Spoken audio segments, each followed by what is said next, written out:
नमस्कार, good morning, सुप्रभात। हमारे परिवार नोबल नेचर आरएस में आपका हार्दिक स्वागत और अभिनंदन अभिव्यक्त किया जाता है दोस्तों। आज की मोटिवेशन कोट है दोस्तों, निंदा से घबराकर लक्ष्य को न छोड़े, क्योंकि लक्ष्य मिलते ही निंदा करने वाले की राय बदल जाती है दोस्तों। लक्ष्य प्राप्त होते ही निंदा करने वाले लोगों की राहें बदल जाती है दोस्तों। आपको विदित होगा, जो आपकी आज निंदा कर रहे हैं, अगर कल आप नौकरी लग जाते हो तो आपको वही निंदा करने वाले लोग आपको ये कहेंगे कि तू पढ़ने वाला था, तू पढ़ता था, तू वैसा था। मतलब उनके जो कहने के भाव होते हैं वो परिवर्तित हो जाएंगे दोस्तों। आज का मोटिवेशन कोट के साथ ही दोस्तों अब मैं आज के वीडियो की शुरुआत करता हूं दोस्तों। मैंने कल एक नए तरीके से वीडियो बनाना स्टार्ट किया था दोस्तों, और वह तरीका था एक पीडीएफ फाइल के द्वारा वीडियो बनाना। और उस वीडियो के अंतर्गत दोस्तों मैं आपके समक्ष आज राजस्थान का अफवाह तंत्र प्रस्तुत करने जा रहा हूं दोस्तों। अगर आपको यह वीडियो की सीरीज अच्छी लगे तो आप लाइक, कमेंट और शेयर जरूर करना दोस्तों। आपको बिल्कुल भी मेरा यही कहना है कि आपको कहीं पर भी कोई समस्या नहीं होनी चाहिए समझने में, इसलिए मैंने सारे इंपॉर्टेंट चीज़ों को हाईलाइटर कर दिया है दोस्तों। और मैं जो पढ़कर सुनाऊंगा वह जब मेरे सामने स्क्रीन पर होगा तो आपके सामने भी जरूर होगा दोस्तों। अगर ये श्रृंखला आपको अच्छी लगे, स्पेशल रीट और पटवार के लिए दोस्तों, अगर इससे बाहर राजस्थान का भूगोल चला जाए तो दोस्तों फिर मैं वीडियो अपलोड करना या फिर आगे तो कुछ नहीं कर सकता, लेकिन दोस्तों इससे बाहर प्रश्न नहीं आने वाला। अफवाह किसे कहा जाता है दोस्तों? अफवाह कहा जाता है जल का तल के ढाल के अनुसार गत्यात्मक प्रवाह को अफवाह कहते हैं दोस्तों। जल का तल के ढाल के अनुरूप गत्यात्मक प्रवाह को अफवाह कहते हैं दोस्तों। जो जल होता है, चाहे वो वर्षा का जल हो, चाहे वो हिमानियों का जल हो, कैसा भी जल हो, अगर वह ढाल के अनुसार एक तल पर गमन कर रहा है तो उसको हम अफवाह कहेंगे दोस्तों। अफवाह तंत्र क्या होता है? अफवाह तंत्र होता है दोस्तों, नदी में जब एक से अधिक नदियां आकर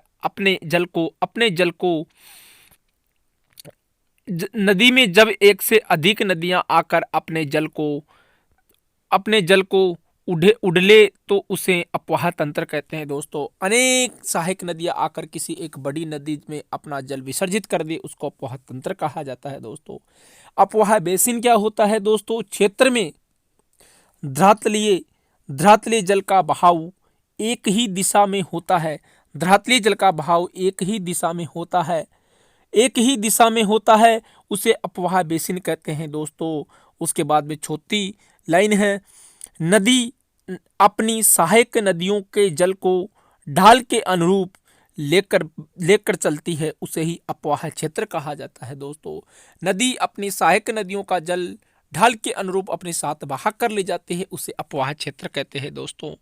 अफवाह प्रणाली दो प्रकार की होती है दोस्तों। अनुगामी या अनुवर्ती अफवाह प्रणाली, और एक होती है अनानुवर्ती अफवाह प्रणाली दोस्तों।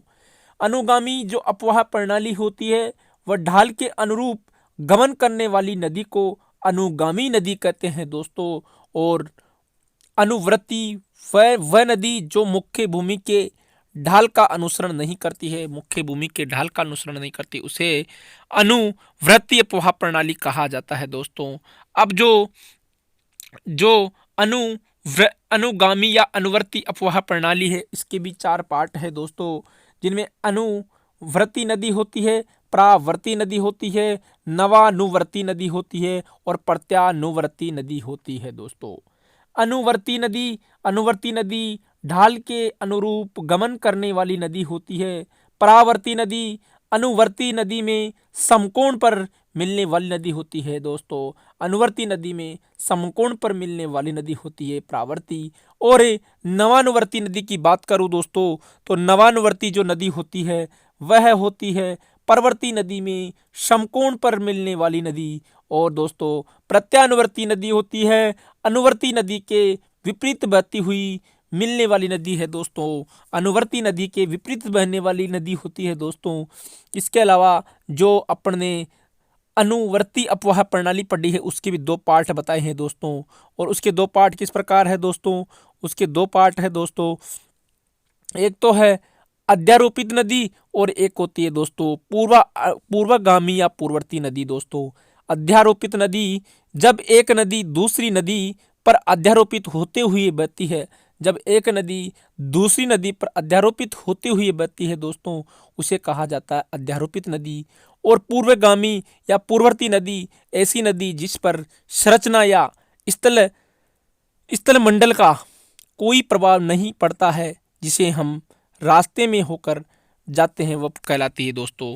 उसके बाद में यहाँ पर कुछ लिखा हुआ है दोस्तों, इसे जूम करके दिखाता हूँ आपको।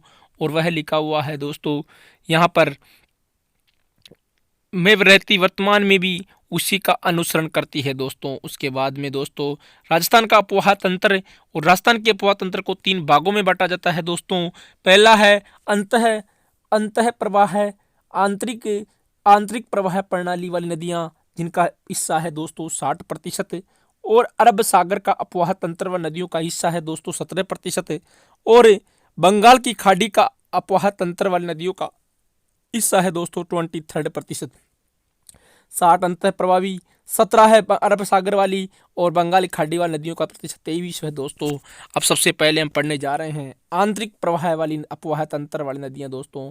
आंतरिक अपोहा तंत्र वाली नदियां हैं, आंतरिक अपोहा प्रणाली की नदियां अपने जल न तो अरब सागर में ओर ले जाती है और न ही बंगाल की खाड़ी की ओर ले जाती है दोस्तों। लूणी नदी ऐसी नदी है जो आंतरिक अपोहा प्रणाली व अरब सागर को अपोहा प्रणाली तंत्र दोनों मिलती है दोस्तों। लूणी नदी एक ऐसी नदी है दोस्तों जिसकी अधिकांश नदियां आंतरिक अपोहा प्रणाली में आती है, और अगर कभी कभार यहाँ पर ज़्यादा बारिश हो जाए तो इसका पानी अधिकतम खंबात की खाड़ी में जाकर विसर्जित हो जाता है, इसलिए इसको अरब सागर का अपोहा तंत्र भी कह सकते हैं और अंतः प्रवाह अपोहा तंत्र भी कह सकते हैं दोस्तों। एकमात्र नदी है राजस्थान की। जब पुष्कर की पहाड़ी में तेज वर्षा होती है और वहां अपना 4:1 अरब सागर तक ले जाती है दोस्तों, अन्यथा यह कच्छ के रन में ही विलीन हो जाती है दोस्तों। इसके बाद बाणगंगा नदी पूर्व में सदानीरा नदी के नाम से जानी जाती थी दोस्तों, वर्तमान में इसे आंतरिक अपोहा प्रणाली के शामिल कर लिया गया है दोस्तों। यह एकमात्र ऐसी नदी है जो प्रत्यक्ष यमुना में मिलती है और जयपुर, दौसा तथा भरतपुर में होकर बहती है दोस्तों। उसके बाद की बात करूं, आंतरिक अपोहा प्रणाली व नदियों का एक कोड भी है दोस्तों, और वह कोड है काका में रूपा के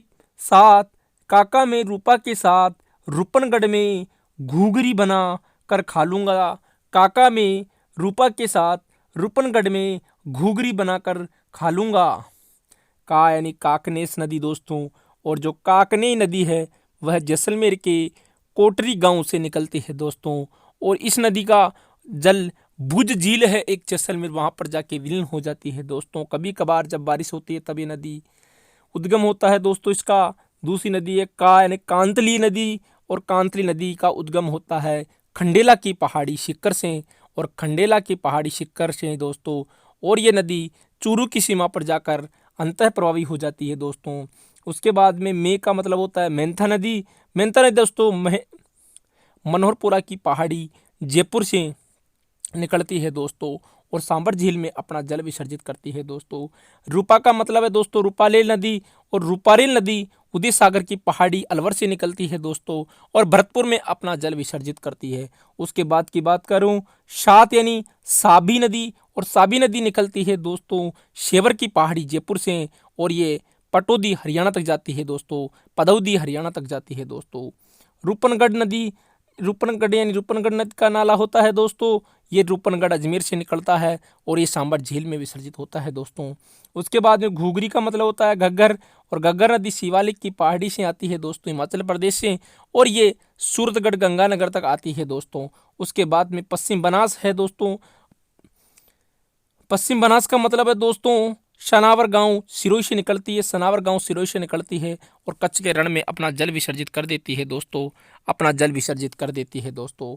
उसके बाद में एक है बाणगंगा रिवर, ये दोस्तों बीजक की पहाड़ी बेराड से निकलती है और अपना जल जयपुर जमवारामगढ़ में अपना अपना जल विसर्जित कर देती है दोस्तों। पिराती है खारी नदी, और खारी नदी भी जयपुर में अपना सांबर प्रदेश में अपना जयपुर से निकलती है, सांबर में जल विसर्जित कर देती है दोस्तों। लास्ट में लूंगा यानी लूणी नदी होती है, जो कि नाग पहाड़ अजमेर से निकलती है, और ये सांबर झील में अपना जल विसर्जित करती है दोस्तों। लूनी तो आपको पता है खंबाती खाड़ी में गिरती है दोस्तों। एक बार कोडी नदियों को दोबारा पढ़ लेते हैं दोस्तों जूम करके। और कोड है दोस्तों, काका में रूपा के साथ रूपनगढ़ में घुघरी बनाकर खा लूंगा। का यानी काकने होती है दोस्तों, और का यानी कांतली होती है दोस्तों, में यानी मेहनता होती है दोस्तों, रूपा यानी रूपारेल होती है दोस्तों, के साइलेंट है दोस्तों, सात यानी साबी होती है, रूपनगढ़ यानी रूपनगढ़ नाला होता है, में यानी कुछ नहीं होता दोस्तों, घुघरी यानी गग्गर होता है, बना यानी पश्चिम बनास, और बाणगंगा दो नदियाँ हो गई दोस्तों। कर यानी कुछ नहीं होता दोस्तों, खा यानी खारी, और लूंगा यानी लूणी नदी दोस्तों। इसके बाद की बात करूं तो घग्गर नदी के बारे में कुछ पढ़ लें दोस्तों एक्स्ट्रा नॉलेज। तो घग्गर नदी का उद्गम होता है दोस्तों कालक का शिवालिक की श्रेणी हिमाचल प्रदेश से होता है, और राजस्थान में प्रवेश इसका हनुमानगढ़ के टिब्बी नामक स्थान से होता है दोस्तों। हनुमानगढ़ की टिब्बी एक तहसील है, वहाँ से होता है। और राजस्थान में बहाव वाली जिले हैं इसके दोस्तों गंगानगर और हनुमानगढ़। गंगानगर और हनुमानगढ़ है दोस्तों राजस्थान में बहाव वाले जिले। और घग्गर के अपवाद क्षेत्र को राजस्थान में नाली के नाम से जाना जाता है दोस्तों, और पाकिस्तान में इसे हकरा के नाम से जाना जाता है दोस्तों। सभ्यता कालीबंगा, पीलीबंगा और रंगमहल तीन सभ्यताएं हैं घग्गर नदी के तट पे दोस्तों।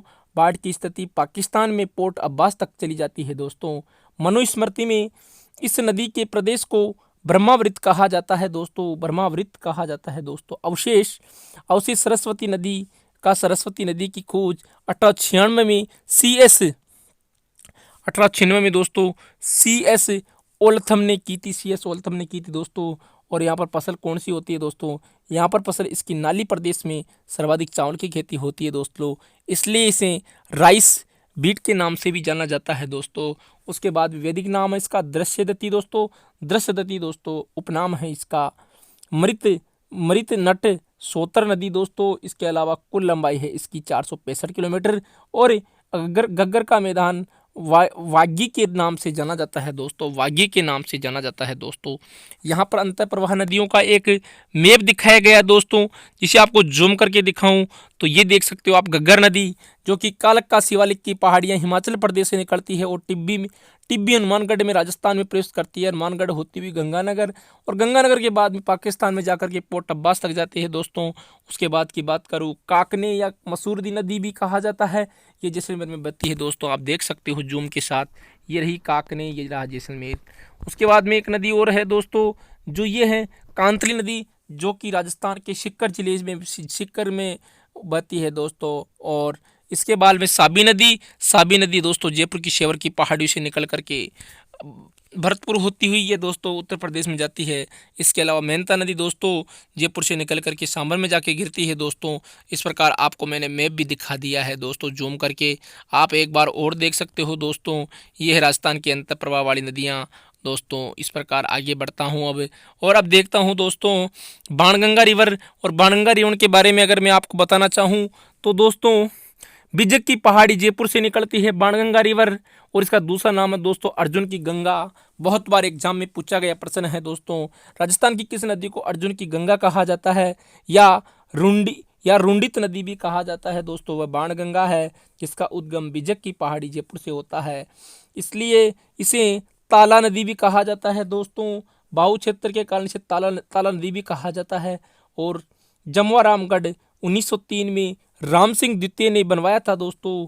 जमवा रामगढ़ का जो बांध था ये 1903 में राम सिंह द्वितीय ने बनवाया था। जयपुर को पेयजल इस नदी के द्वारा उपलब्ध करवाया जाता था, लेकिन दोस्तों अब जमवा रामगढ़ सूख चुका है, और जयपुर को पानी की उपलब्धता बिसलपुर बांध टोडा राइसिंग टोंक से करवाई जाती है दोस्तों। पेयजल बांध जयपुर को कहा जाता है दोस्तों, पेयजल बांध जयपुर को कहा जाता है। और इसके बाद इसकी लंबाई 380 किलोमीटर है। सभ्यता विराटनगर सभ्यता है इसके तट पर। विशेषता राजस्थान की एकमात्र ऐसी नदी जो सीधा अपना जल यमुना में ले जाती है, वह है बाणगंगा नदी। और इसके बाद में यमुना के मिलने के बाद फतेहाबाद के पास उत्तर प्रदेश में जाकर अपना जल विसर्जित करती है दोस्तों। जयपुर, दौसा और भरतपुर बाहु के जिले हैं दोस्तों, लेकिन आज ये नदी कहीं न कहीं ये अंतर प्रवाह की नदी रह गई दोस्तों। अब हमारा दूसरा पार्ट आएगा दोस्तों, अरब सागर का अपवाह तंत्र। और अरब सागर के अपवाह तंत्र का नदी कोड है दोस्तों सी, सोजा, सासू, लूमा, पश्चिम बनास। सोजा, सासू, लू, माँ, पश्चिम बनास। शो यानी सोम दोस्तों, सो यानी सोम, ज यानी जाखम, सा यानी साबरमती, सु यानी सुगड़ी, लू यानी लूणी, मा यानी माही। ये नदियाँ हैं दोस्तों जो कि अरब सागर में गिरती है, अपना जल विसर्जित करती है। और अरब सागर में गिरने वाली नदी पहली है सोम। सोम बिच्छा मेड़ा की पहाड़ी उदयपुर से निकलती है और ये माही में अपना जल विसर्जित करती है। जाखम छोटी सादड़ी प्रतापगढ़ से निकलती है। और सोम और जाखम दोनों नदियाँ, सोम, जाखम और माही नदियों का संगम वेणेश्वर धाम में है। इसके बाद साबरमती नदी, ये कोटड़ा उदयपुर से निकलती है और काठी नदी उदयपुर में बहती हुई ये गुजरात में चली जाती है। और साबरमती नदी का कोटड़ा उदयपुर से निकलकर गुजरात चली जाती है। साबरमती नदी के तट पर ही साबरमती नदी के संग महात्मा गांधी ने खूब खेल रचाया था दोस्तों। उसके बाद की बात करूँ सुकड़ी। सुकड़ी सोजत के पास अरावली में, सोजत के पास अरावली से पाली में, सूख नदी सोजत के पास अरावली से निकलती है, पाली में ये लूणी मिल जाती है। और लूणी नाग पहाड़ अजमेर से निकलती है। और माही नदी मेंद झील मध्य प्रदेश से निकलती है। माही नदी मेहंद झील मध्य प्रदेश से निकलती है, एक बार देख लो। सोजा, सासू, लूमा, पश्चिम बनास। सोम, जाखम, सो यानी सोम, जैन जाखम, सा यानी साबरमती, सु यानी सूकड़ी और लू यानी लूणी और मा यानी माही। पिछामेड़ा की पानी सोम नदी, जाखम छोटी सादरी नदी साबरमती से कोटड़ा जयपुर से निकलती है। सुक नदी सोजत पाली से निकलती है। लूणी नागपाड़ से निकलती है। माही मेन झील से निकलती है। इसके बाद की बात करूँ नदियों का विस्तार से चर्चा करें तो सबसे बड़ी नदी, सबसे विस्तारित नदी है दोस्तों, विस्तार नदी माही नदी। और माही नदी का उद्गम मेहंद झील एमपी से होता है। माही नदी का उद्गम मेहंद झील एमपी से होता है और यह खादू गांव बांसवाड़ा में राजस्थान में प्रवेश करती है। बहाव की दिशा इसकी उल्टा अंग्रेजी का यूं आकार होती है। और रेखा है जिसको काटती है, ये कर्क रेखा को 2 बार काटती है। कर्क को राजस्थान की लंबाई 26 किलोमीटर है। कर्क नेथा की राजस्थान में लंबाई 26 किलोमीटर है, इम्पोर्टेंट लाइन है। इसके बाद कांटिल की गंगा भी कहा जाता है इसको, कांटल की गंगा भी कहा जाता है, कांटल प्रतापगढ़ के क्षेत्र को कहा जाता है। और बागड़ की गंगा भी कहा जाता है, बागड़ डूंगरपुर बांसवाड़ा के क्षेत्र को कहा जाता है। राजस्थान की स्वर्ण रेखा भी कहा जाता है। स्वर्ण रेखा नदी का उद्गम छोटा नागपुर पठार से होता है और छत्तीसगढ़ और ओडिशा में बहती है दोस्तों। और राजस्थान की स्वर्ण रेखा इसी को कहा जाता है। आदिवासी स्वर्ण रेखा नदी हमारी कर्क रेखा को झारखंड में 2 बार काटती है। और इसके बाद की बात करूँ आदिवासियों की गंगा भी कहा जाता है इसको, क्योंकि माही नदी पर वेणेश्वर धाम, सोम माही और जाखम नदियों के संगम पर वेणेश्वर धाम बसा हुआ है, इसलिए इसे आदिवासियों गंगा के नाम से जाना जाता है। क्योंकि आदिवासी लोग यहाँ पर अपने बुजुर्गों की अस्थियां विसर्जित किया करते हैं। उसके बाद में इसके बहाव जिले बांसवाड़ा, प्रतापगढ़ और डूंगरपुर है। बांसवाड़ा, प्रतापगढ़, डूंगरपुर है। इसके बाद इसकी लंबाई 576 किलोमीटर है, जिसमें से राजस्थान में केवल 171 किलोमीटर है। 576 में से 171 किलोमीटर राजस्थान में है। और सहायक नदियाँ इसकी सोम, जाखम, इरू, सोम हो गई, जाखम, इरू, भादरा, लाखल हो गई, चांप होगी, अन्नास, एरन, हरण, मोरेन। इसको एक बार जूम करके दिखाऊं दोस्तों इसकी सहायक नदियाँ, तो इसकी सहायक नदियाँ दोस्तों सोम, जाखम, इरू, मादर, लाखल, चाप, अन्नास, एरन, हरण, मोरेन, ये नदियाँ सहायक नदियाँ। और इसका जो माही का मैदान है उसको 56 का मैदान कहा जाता है। और गुजरात में प्रवेश करने पर पंचमहल जिले में रामपुरा गांव में प्रवेश करती है। और माही का अंत होता है खंबात की खाड़ी में। और प्रवाह है दोस्तों मध्य प्रदेश, राजस्थान, गुजरात, मध्य प्रदेश, राजस्थान, गुजरात। और माही जल समझौता ये राजस्थान व गुजरात के मध्य हुआ था। तो राजस्थान गुजरात के मध्य हुआ था। राजस्थान 92 MFA और गुजरात इरू एक ऐसी सहायक नदी है जो माही बजाज सागर बांध से पहले मिलती है। इरू एक मात्र ऐसी नदी है जो माही बजाज सागर बांध जो बांसवाड़े में बनाया गया है उससे पहले मिलती है इरू नदी। इसमें माही बजाज इसमें माही बजाज बांध के बाद मिलती है। बाकी नदियाँ सुजलाम सुफलाम, जल क्रांति का संबंध माही नदी से है। इम्पोर्टेंट फैक्ट है, आपको जूम करके दिखाऊं, सुजलाम सुफलाम जल क्रांति का संबंध माही नदी से ही है। इसके बाद की बात करूं, माही नदी पर 3 बांध बने हुए हैं। माही पर पहला बांध है माही बजाज सागर बांध। ये भोरखेड़ा गांव बांसवाड़ा में है। भोरखेड़ा गांव बांसवाड़ा राजस्थान का दक्षिणी किनारा भी है। इसके बाद कागदी पिकअप बांध है जो भी बांसवाड़ा में है। कागदी पिकअप बांध भी बांसवाड़ा में है। इसके अलावा कडाना बांध है जो गुजरात में बनाया गया है माही नदी पर। अब देख लो आप इन नदियों का मैप देख लो, और मैप में सबसे पहले आपको बताऊं मैं जूम करके, तो माही नदी देखो आप यू के आकार में बहती है। पहले एमपी से आ रही है, फिर एमपी से बांसवाड़ा में प्रवेश कर रही है, फिर प्रतापगढ़ होती हुई और फिर प्रतापगढ़ से डूंगरपुर होती वापस गुजरात जा रही है। तो आप देख सकते हो यू की उल्टी यूं आकार में बहती है।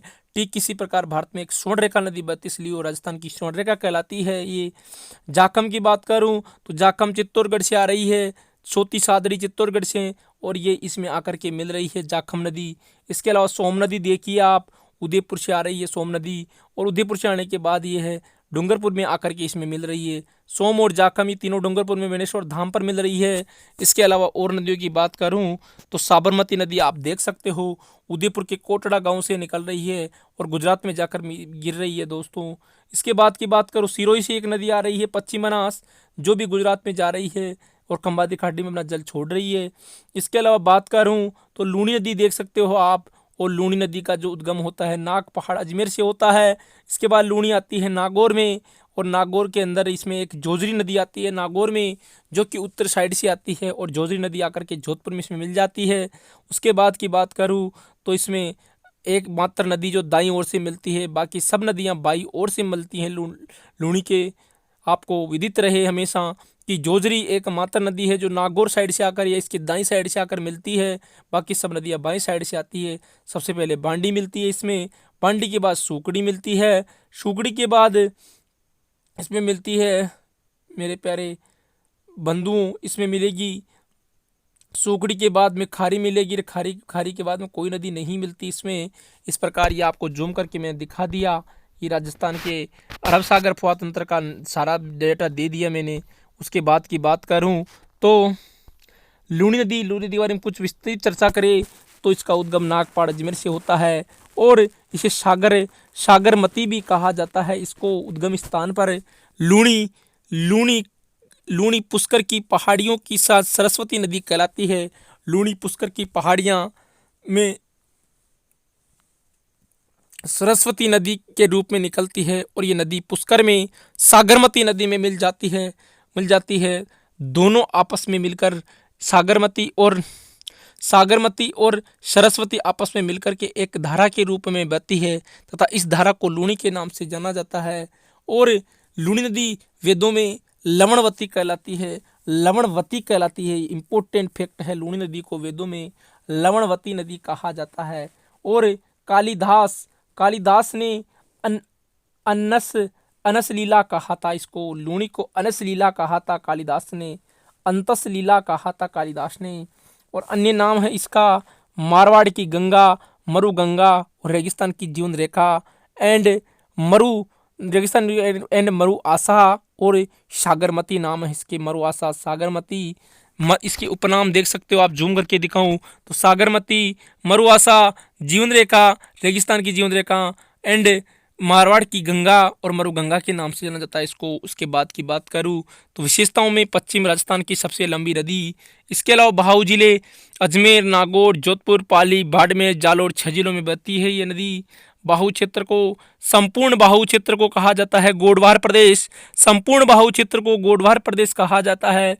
और जालोर में बाहु क्षेत्र को नेहड़ कहा जाता है। और जल मीठा कहाँ तक रहता है, बालोतरा बाड़मेर तक इसका जल मीठा होता है। उसके बाद में इसका स्वतः जल खारा हो जाता है, क्योंकि आपको विदित होगा कि बाड़मेर में लवणीय चैती सागर का अवशेष होने के कारण लवण अधिक पाए जाते हैं, लवण इसमें मिल जाते हैं। और बालोतरा से लूनी नदी का पानी बालोतरा के बाद खारा हो जाता है। इसके बाद की बात करूँ तो खारेपन का कारण स्थानीय मिट्टी में लवणता की मात्रा होना होता है। लूनी नदी पर बांध है जसवंत सागर बांध जो कि पिचायक बांध जोधपुर में है। उसके बाद प्रकृति यहाँ ये बरसाती नदी है जो वर्ष में केवल 3 महीने ही बहती है, 3 महीने ही बहती है। नोट अरब सागर में गिरने वाली नदियों में 10.4 जल लूनी का ही होता है, 10.4% जल लूनी का होता है। लूनी की सहायक नदियाँ, अब लूनी की सहायक नदियों का एक कोड है दोस्तों, और वह कोड है खाल से। लूनी की सहायक नदियों का कोड है खाल से बनाकर सागी, जोर से मत जाओ, जोर से मत जाओ। खा यानी खारी, ल यानी लिहड़ी, से यानी सूकड़ी, बना यानी बांडी, वना यानी बाड़ी, कर का कुछ नहीं, सागी यानी सागी, जोर यानी जोजड़ी, से कुछ नहीं, मन यानी मीठड़ी, और जाओ यानी जवाई। और यहाँ पर अगर आपको विदित हो तो जो खारी नदी होती है शेर गांव सिरोही से निकलती है, और ये लाखा गांव पाली में लूनी में मिल जाती है। लाखर गांव पाली में मिल जाती है, शेर गांव सिरोही से निकलती है। लीलड़ी नदी सोजत अरावली पहाड़ी पाली से निकलती है। सूकड़ी नदी देसूरी पाली से निकलती है, और समदड़ी बाड़मेर में मिल जाती है। देसूरी पाली से निकलती है, समदड़ी बाड़मेर मिल जाती है। बांडी नदी हेमावास पाली से निकलती है, और सातला गांव जोधपुर में मिल जाती है। बांडी नदी हेमावास पाली से निकलती है। पाली जो शहर है वो भी बांडी नदी के तट पर है, और सांतला गांव जोधपुर में मिल जाती है। सागी नदी जसवंतपुरा की पहाड़ियां अजालोर से निकलती है, और ये सागी नदी गादन गांव बाड़मेर में मिल जाती है। जोजरी नदी पाडलू नागौर से निकलती है और जोधपुर में जाकर मिलती है। पाडलू नागौर से निकलती है और जोधपुर में जाकर मिलती है। मीठड़ी नदी की बात करूं तो ये अरावली की पहाड़ियों से निकलती है और पाली में मिल जाती है। जवाई नदी गोरैया गांव से निकलती है, और ये जवाई नदी जवाई बांध की स्थित होती है दोस्तों। उसके बाद की बात करूं तो नागपाड़ अजमेर से निकल रही है आपकी लूनी नदी। इसमें सबसे पहले जोजरी नदी जो कि इसके दाहिने तट से मिलती है। बालोतरा में इसका पानी खारा हो जाता है, और तिलवाड़ा सभ्यता राजस्थान की सबसे प्राचीन सभ्यता इसी के तट पर स्थित थी। इसके अलावा इसमें सरस्वती नदी कहा जाता है। मीठड़ी नदी मिलती है, लिलड़ी मिलती है, बांडी मिलती है, जवाई मिलती है, शोकड़ी मिलती है, लुसाबी मिलती है। दोस्तों कभी कभी इसका आपको कोड भी पूछा जा सकता है, मतलब क्रम भी पूछा जा सकता है उत्तर से दक्षिण की ओर। तो सबसे पहले आपको सरस्वती, फिर मेटड़ी, फिर लीलड़ी, फिर बांडी, फिर उसके बाद जवाई, फिर उसके बाद सूकड़ी, फिर उसके बाद में सागी नदी इसमें आकर मिलेगी। और अंत में इस लास्ट में इसमें लिखा हुआ है लूनी नदी की पूर्वी सीमा काल भरा डोंगर बनाता है। लूनी नदी की पूर्वी सीमा काला मारा डोंगर बनाता है। पूर्वी सीमा काला मारा डोंगर बनाता है। अन्य सहायक नदियाँ सगाई भी है, इसकी सहायक नदी सगाई बियाऊ, जोजरी, जो सब कुछ इसी में है। लूनी की संदर्भ में कौन सा सही है तो यहाँ पर कुछ दिया हुआ है। लूनी की अधिकांश सहायक नदियाँ लूनी नदी के पूर्व दिशा में आकर मिलती है, बिल्कुल पूर्व दिशा से आकर मिलती है, ना कि दक्षिण या उत्तर से। लूनी नदी की अधिकांश सहायक नदियाँ अरावली की पश्चिम भाग से निकलती है, नहीं, अरावली के पश्चिम भाग से बिल्कुल निकलती है अधिकांश सहायक नदियाँ। और लूनी की सहायक नदी जोजरी नागौर के पाडलू गांव से निकलती है, बिल्कुल जोजरी वहीं से निकलती है। और जोजरी लूनी नदी में पश्चिम दिशा से आकर मिलती है, पश्चिम दिशा से आकर मिलती है, हाँ पश्चिम से आकर मिलती है। जोजड़ी अरावली की पहाड़ियों से उद्गम नहीं होता, जोजड़ी का अरावली पहाड़ी उद्गम नहीं होता, सही है, सारे कथन सही है कि जोजड़ी नदी का अरावली पहाड़ी से नहीं आती, पाडलू नागौर से आती है। जो लूनी नदी में सब पश्चिम दिशा से आकर मिलती है, सभी कथन सत्य हैं। इस प्रकार आज हमने जो पढ़ा है दोस्तों वो आपको अंत में यही कहना चाहूँगा दोस्तों, आप हमारे वीडियो को अधिक से अधिक लाइक, कमेंट और सब्सक्राइब करना प्यारे दोस्तों। अंत में आपको जो एक चित्र के साथ आपको छोड़ के जा रहा हूँ दोस्तों मैं, और आज का वीडियो यहीं पर संपन्न करता हूँ। आज के वीडियो मैंने आपको राजस्थान की नदियों का अपवाह तंत्र पढ़ाना स्टार्ट किया था, और उसमें मैंने अंतर प्रवाह की और अरब सागर की अपवाह प्रणाली आपको पढ़ा दी है दोस्तों। अंत में आपसे विदा लेना चाहूँगा। अब दोस्तों जब तक जिए तब तक सुख से जिए, सब तक जिए सुख से जिए दोस्तों। एक किसी ब्राह्मण ने कहा था, चारवेद नाम ब्राह्मण ने कहा था, यदा यत्र जीवेत सुखम जीवेत ऋणम कृत्वा घृतम पीवेत। दोस्तों जब तक जियो सुख से जियो, ऋण हो जाए लेकिन घी पियो, यानी कि हमेशा सुख से रहो दोस्तों। अंत आज की वीडियो का अंत। जय हिंद, जय भारत।